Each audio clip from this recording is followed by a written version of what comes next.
Montel Williams, and I think alike with Montel on this. We think that the sailor did exactly what he needed to do to bring his crew home safely. United States Marine and TV talk show host Montel Williams goes on the record. Montel, you and I are in agreement on this. What was he supposed to do to get his team home?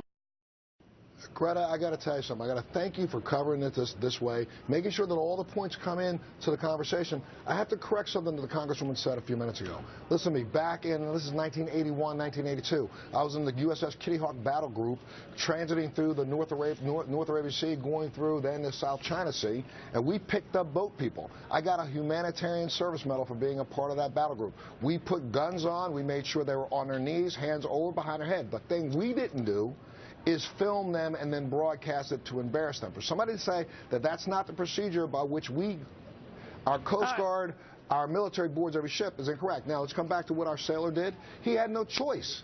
He had no choice. He had no opportunity to call the State Department, call the President, ask what I should do in these rules of engagement. He's responsible for the safety of his soldiers. And all day long you hear people say negative things, and they really got to back up. I don't understand them, Montel, and this whole business about getting 50 miles off course, that they had a navigational error. That still does something. I mean, I don't know who's selling us this navigational equipment for our Navy ships that can happen. This is one that I can't wait to see what happens when we do a full investigation and find out whether or not, because remember, first they said one of the vessels wasn't disabled, then it had an equipment problem. Now if it's a navigation problem, we definitely have to find out what was happening there.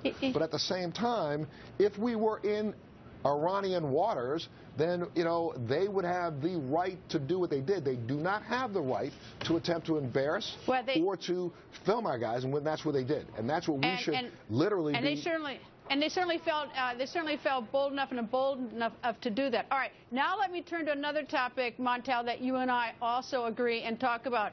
Marine Amir Hekmati, he's stuck in prison in the Evin prison. You've got Pastor Saeed Abedini, because he's a Christian, he's stuck there. We've got Jason Rezaian, a Washington journalist, and we have Bob Levinson, a former FBI. We're not sure if he's dead or alive, but his family's been looking for about 7 years for him. And what about these people? They're prisoners.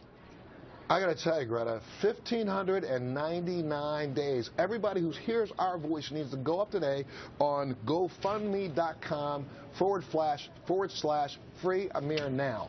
He has been in prison for 1,599 days. That's almost 4.5 years, the longest held American hostage in Iran, and he's been held there because he's wearing a uniform. Now, look what they did to us today by smacking our soldiers in the face. This is another smack in the face, and I got to tell you something. At the President's State of the Union address, Sarah Hekmati was there. So was Rami Kurdi.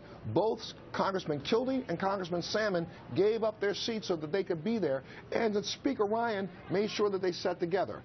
Were the hostages even mentioned during the speech? Is this something else that gets kicked down the road? And that means that now Amir has to wait for the next president to get him out? This is absolutely absurd. It's a little bit like yours and my friend Andrew Tamarisi in Mexico. Yes, it's like he certainly also wore the uniform and seemed to have a little trouble there as well. Montel, thank you. Thank you so much. Greta, I and Governor Richardson are going to be trying our best again to see what we can do with Amir. If I have to go over there myself, I will. Well, find me a seat. I'll go with you. You know that. Yes, ma'am.